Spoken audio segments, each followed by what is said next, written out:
Welcome back दोस्तों। बहुत ही दिनों से इस मूवी की रिक्वेस्ट आ रही थी, so finally this movie is here. Movie का नाम है उरू द ट्रैप। ये मूवी 2017 में रिलीज हुई। उसी तरह एक तमिल लैंग्वेज मूवी है, उसी तरह एक साइकोलॉजिकल थ्रिलर मूवी भी है। इस मूवी का ड्यूरेशन सिर्फ 1.5 घंटे का है, लेकिन जब ये मूवी खत्म होती है तो ऑडियंस के दिमाग में काफी सारे सवाल पैदा करके जाती है। ऑडियंस को समझ में नहीं आता कि कौन सा सच है और कौन सा झूठ। खैर ये सब हम लास्ट में एनालिसिस करेंगे। तो चलिए बिना टाइम के लेट्स स्टार्ट। उससे पहले लुटा दो प्यार फॉर इंस्टाग्राम। मूवी की शुरुआत में ही एक बंदा अपनी जान बचाते हुए जंगलों में भाग रहा होता है। तभी एक बंदा इसके सामने आता है, इसके सर पे मार के बेहोश कर देता है। उसके बाद सीन कुछ सालों पहले शिफ्ट होता है। यहाँ पर भी उसी बंदे को दिखाया जाता है। इसका नाम है जीवन, जो एक नॉवल राइटर होता है। जीवन एक नई कहानी लिखकर एक पब्लिशर के पास जाता है अपनी किताब को पब्लिश करने के लिए, और इसकी किताब में कुछ इमोशन वाली कहानियाँ होती है। लेकिन जैसे जैसे साल गुजरने लगते हैं, जीवन की कहानियाँ आउटडेटेड होने लगती है, ज्यादा लोगों को पसंद नहीं आती, इसकी किताबें ज्यादा सेल नहीं होती। पब्लिशर जीवन से कहने लगता है कि जीवन कुछ नया ट्राई करो, हॉरर, मिस्ट्री, मसाला वाली। ये सुनने के बाद जीवन वहाँ से बाहर आता है, किसी दुकान के पास आकर सिगरेट वगैरह पीने लगता है। उसी दुकान में टीवी न्यूज चैनल में ये न्यूज चलने लगती है कि शहर में एक सीरियल किलर लोगों को बहुत ही बेरहमी से मार रहा है। उसके बाद जीवन अपने घर आकर टीवी में कुछ मूवीज देखते हुए अपने नई कहानी की कॉन्सेप्ट सोचने लगता है। लेकिन बहुत सोचने के बाद भी जीवन को अपनी कहानी का कॉन्सेप्ट नहीं मिलता, जिसकी वजह से जीवन अपने घर से बाहर जाता है सिगरेट वगैरह पीने के लिए। रात का समय होने की वजह से सारी दुकानें बंद हो चुकी होती है।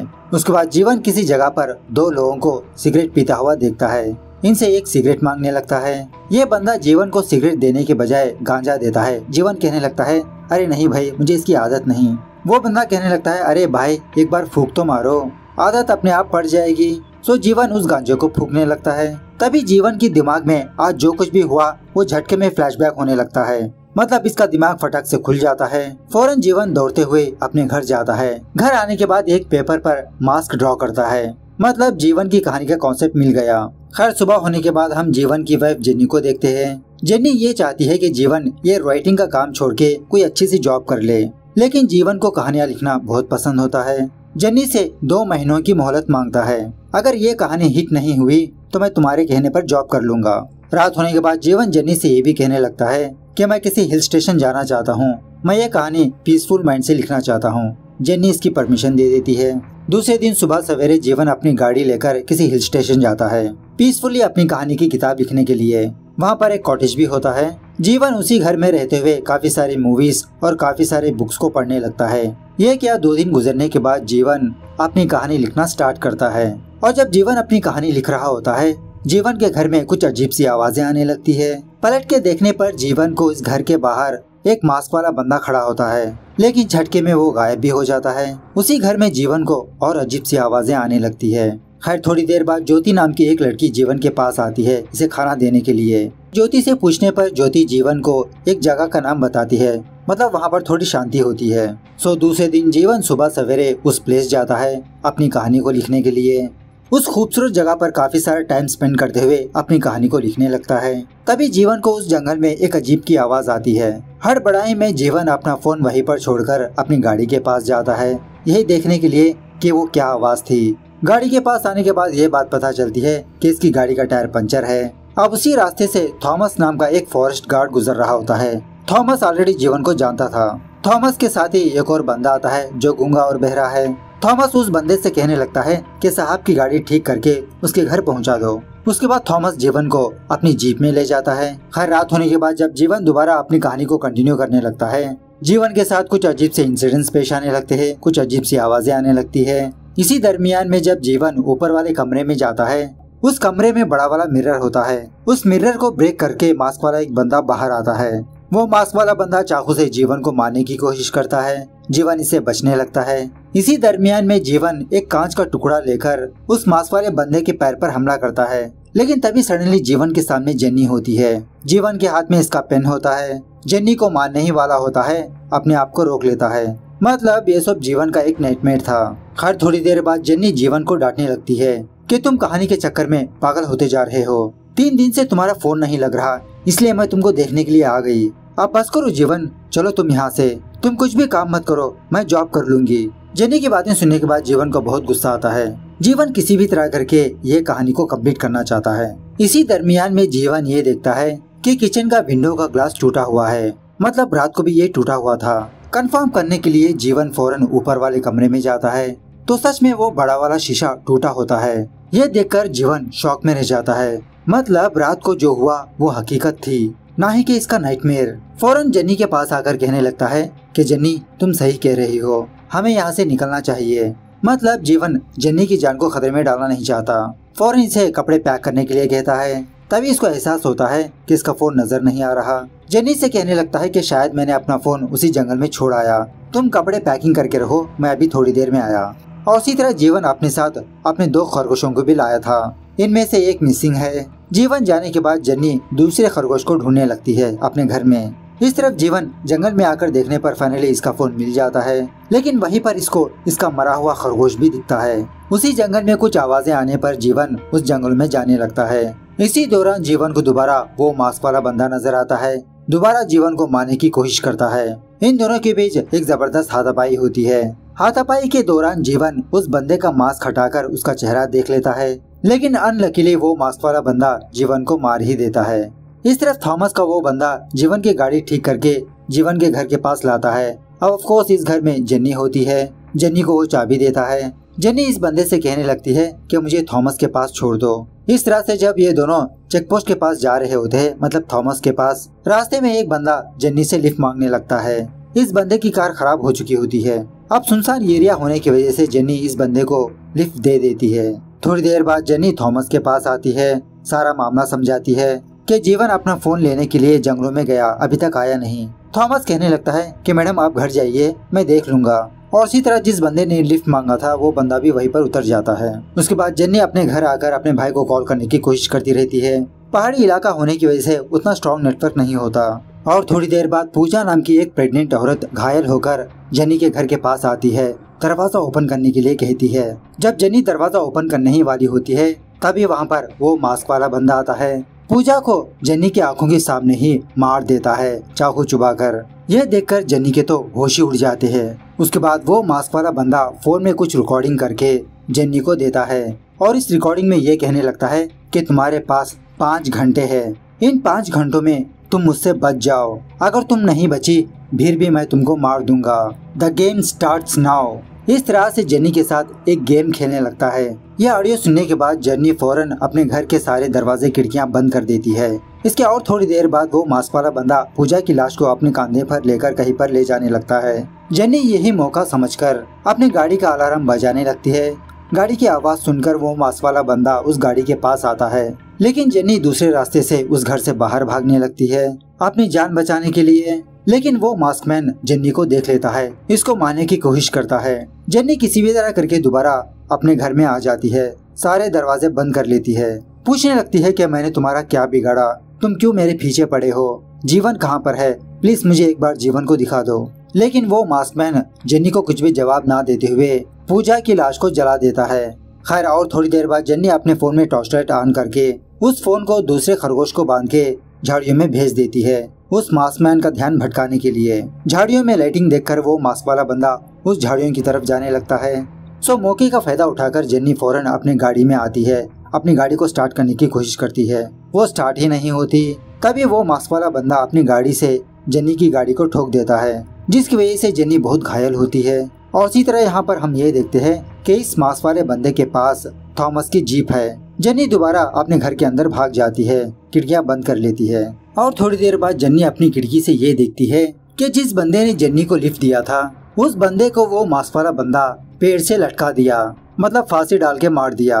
उसके बाद वो मास्कमैन चिमनी के जरिए से उस घर में एक बंदे की लाश को भेजता है। उस लाश को चेक करने पर यह बात पता चलती है कि ये लाश जीवन की है, लेकिन लकीली जीवन जिंदा ही होता है। जीवन से पूछने लगती है कि वो बंदा कौन है, हमको क्यों मार रहा है। जीवन कहने लगता है कि जन्नी मैं एक साइको किलर की कहानी लिख रहा हूँ, मेरी कहानी का साइको किलर हकीकत में मेरे सामने आ गया, मुझे भी ये समझ में नहीं आ रहा। वो साइको किलर लोगों के साथ गेम खेलकर उनको मारता है। तो जीवन और जन्नी ये दोनों ये प्लान करते हैं कि किसी भी तरह करके ये दोनों यहाँ से निकलना होगा। जन्नी भी जीवन का साथ देने लगती है, उसे हक करके कहने लगती है हाँ जीवन हम यहाँ से जरूर निकलेंगे, यहाँ से निकलने का सिर्फ एक ही रास्ता है। ऐसा कहते हुए जन्नी जीवन को खिड़की से बाहर ढकेल देती है। जीवन गुस्से में आकर जन्नी से कहने लगता है मुझे लगा तुम मुझे पहचान नहीं पाओगी। उसके बाद सीन थोड़ा फ्लैशबैक में जाता है।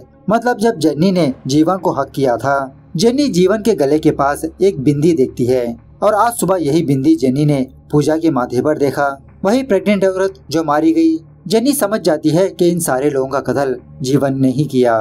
खैर उसके बाद जब जेन्नी अपने घर में आती है तो किसी पेपर पर मास के स्केच को देखती है जो जीवन ने ड्रॉ किया। और इन पेपर्स को ओपन करने पर इन पेपर्स में कोई भी कहानी नहीं होती, सिर्फ उरु उरु उरु बोल के लिखा होता है। और इसी तरह यहाँ पर हमको यह बात पता चलती है कि जीवन ने अपने साइको किलर कैरेक्टर को डिस्क्राइब करने के लिए ये खुद एक साइको किलर बन गया ताकि इस किरदार को और अच्छे से लिख पाए। मतलब जीवन ही वो मास्कमैन है। जीवन को किसी ने भी नहीं मारा, ना ही किसी ने इसको तड़पाया। जीवन बस उस मास्कमैन को इमेजिनेशन करते हुए एक्टिंग करता रहा था। खैर प्रेजेंट पर जेन्नी का भाई यहाँ पर आता है क्योंकि थोड़ी देर पहले जेन्नी ने अपने भाई को कॉल किया था। जीवन इस बंदे को ये कहकर भेजने लगता है कि जेन्नी की तबीयत ठीक नहीं, वो तुमसे सुबह में बात करेगी।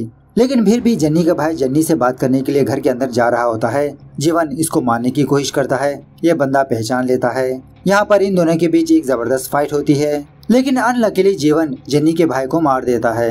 ये देखकर जेन्नी बहुत रोने लगती है। उसके बाद जेन्नी किसी भी तरह करके पीछे के दरवाजे से बाहर जाती है। पूजा के घर के पास आकर नेटवर्क को ढूंढने लगती है।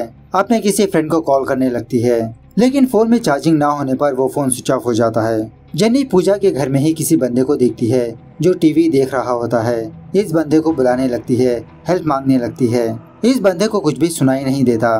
तभी वहाँ पर जीवन आकर उस बंदे का सर काट देता है, धड़ से अलग कर देता है। ये देखकर जेन्नी दोबारा जंगलों में भागने लगती है। किसी रास्ते पर आने के बाद जेन्नी को थॉमस नजर आता है। जेन्नी को अपनी जीप में बिठाकर दोबारा उसी के घर लाता है, यही चेक करने के लिए कि वो मास्क वाला बंदा कौन है, मतलब जीवन को पकड़ने के लिए। इसी दरमियान में जीवन वहाँ पर आता है जेन्नी को मारने के लिए। हाथापाई के दौरान जेन्नी के हाथ एक चाकू लग जाती है। जब जीवन को मारने ही वाली होती है, जीवन को मार नहीं पाती। इसके साथ बिताए हुए हंसी पल याद आने लगते हैं। तभी थॉमस जेन्नी पर हमला करता है। जेन्नी थोड़ी देर के लिए बेहोश होती है। खैर होश में आने के बाद जेन्नी जीवन से बचने लगती है। चिमनी के जरिए से दोबारा उस घर में एंटर होती है। उसके बाद जब जेन्नी खिड़की ओपन करती है यही देखने के लिए कि जीवन कहाँ पर है, तभी जीवन जेन्नी के माथे पर चाकू फेंककर उसे मार देता है। लेकिन ये सब कुछ जेन्नी का एक वहम होता है। मतलब अगर इसने खिड़की की तरफ झाँका तो जीवन इसके साथ ऐसा कर सकता है। सो सोचने लगती है कि ये करे तो क्या करे, कैसे बाहर निकले। सो एक आइडिया के हिसाब से जेन्नी उस घर में कुछ ट्रैप सेट करके जीवन को घायल करने लगती है। इन दोनों के बीच एक बहुत ही लंबी हाथापाई होती है। जब जेन्नी फाइनली हार जाती है, जीवन से कहने लगती है कि मैं मरने से पहले तुमको मार दूंगी। अब मैं तुमको परमिशन देती हूँ कि तुम मुझे मार दो। ऐसा कहते हुए जोर जोर से हंसने लगती है। तभी सीन हॉस्पिटल में शिफ्ट होता है, जहाँ पर जेन्नी एक व्हीलचेयर में बैठी होती है। वहीं पर जीवन भी होता है, कुछ स्टूडेंट्स को क्लास लेते हुए। मतलब जीवन एक डॉक्टर होता है और जेन्नी को निशा कहकर बुलाने लगता है। जीवन अपने स्टूडेंट से कहने लगता है कि इनका नाम निशा है, 2 इयर्स बैक हमारे हॉस्पिटल में एडमिट हुई। ये एक बहुत बड़ी नॉवल राइटर है, काफी सारे अवार्ड्स भी मिले इनको। ये कहानी के दौरान निशा ने अपने दिमाग पर कुछ ज्यादा ही प्रेशर डाला। उस स्ट्रेस से दूर निकलने के लिए ड्रग्स भी लेने लगी। इन दोनों की कॉम्बिनेशन में निशा का दिमाग सटक गया। एक्चुअली निशा को डिसइल्यूजन डिसऑर्डर है, मतलब जो नहीं होता उसे इमेजिनेशन करने लगती है। सो इसी क्लास के दौरान निशा चीखने चिल्लाने लगती है। बेहोशी का इंजेक्शन देकर इसे बेहोश कर दिया जाता है। जीवन अपने स्टूडेंट्स को ये भी कहने लगता है कि फिलहाल निशा जेन्नी का कैरेक्टर प्ले कर रही है। हॉस्पिटल के कुछ लोगों को ही अपनी कहानी का हिस्सा बना लिया। खैर इसी दरमियान में थॉमस जीवन के पास आता है और जीवन को कुछ पैसे देते हुए एक बंदे को दिखाते हुए कहने लगता है कि इसे तुम ठीक मत करना और जब मैं बोलूँगा तब इसे मार दो। अगर ये ठीक हुआ तो सारे बेड खाली हो जाएंगे। और वो पेशेंट और कोई नहीं, जेन्नी की कहानी में जिस बंदे ने लिफ्ट मांगा था वही बंदा होता है। उसके बाद निशा की हालत खराब होने पर जीवन निशा के पास जाता है। पहले पूछने लगता है क्या निशा तुम ठीक हो, बाद में ये पूछने लगता है जेन्नी क्या तुम ठीक हो। निशा अपने पीछे से पेन लेकर ये कहने लगती है कि द गेम स्टार्ट्स नाउ और उसी पेन से जीवन के गले में स्टैब कर देती है। इस तरह से ये मूवी यहाँ पर। खैर अब यहाँ पर इस मूवी के एंडिंग के बारे में बात करें तो आपके मन में यही सवाल है ना कि 1.5 घंटे तक जो कहानी चली वो सच थी या निशा का कोई इमेजिनेशन स्टोरी। लास्ट सीन में अगर हम ऑब्जर्व करें तो जीवन और थॉमस हॉस्पिटल में कुछ कांड कर रहे हैं। थॉमस ने एक बंदे को दिखाकर कहा था कि तुम इसको ठीक मत करो, अगर ये ठीक हुआ तो हॉस्पिटल बंद करना पड़ेगा। मतलब जीवन और कुछ लोग इस हॉस्पिटल में कुछ गैर कानूनी काम कर रहे हैं और इसी तरह जीवन ने निशा को पागल करके इस पागल खाने में लाया। इसीलिए लास्ट सीन में निशा ने ये कहा कि द गेम स्टार्ट्स नाउ। ऐसा कहते हुए जीवन को स्टैप कर देती है। तो ये एक थ्योरी है। अब दूसरी थ्योरी ये है कि 1.5 घंटे तक जो मूवी चली वो सब कुछ निशा का एक इमेजिनेशन स्टोरी है। हॉस्पिटल के एम्प्लॉयज को ही निशा ने अपनी कहानी का किरदार बना लिया और लास्ट सीन में जब जीवन निशा को उसके नाम से बुलाता है तो वो उतना रिस्पॉन्स नहीं होती। जब जेन्नी कहकर बुलाता है तब जाके निशा के दिमाग में जेन्नी का कैरेक्टर एक्टिवेट होता है और कहानी में जेन्नी ने क्या बताया था कि मैं बनने से पहले तुमको मारकर ही मरूंगी। इसीलिए जेन्नी ने मतलब निशा ने जीवन को मार दिया। अब इन दोनों थ्योरीज में से आपको कौन सी थ्योरी सच लगती है? मुझे तो भाई साहब पहली वाली थ्योरी सच लगती है कि जीवन ही चोर साला है और जेन्नी को जो लिफ्ट मांगा था ना उस बंदे को सब कुछ पता होता है, इसीलिए इसको बेहोशी में रखा। खैर मूवी कैसे लगी कमेंट करके बताना जरूर। मिलते हैं अगली वीडियो में, तब तक take care, bye bye, see you soon.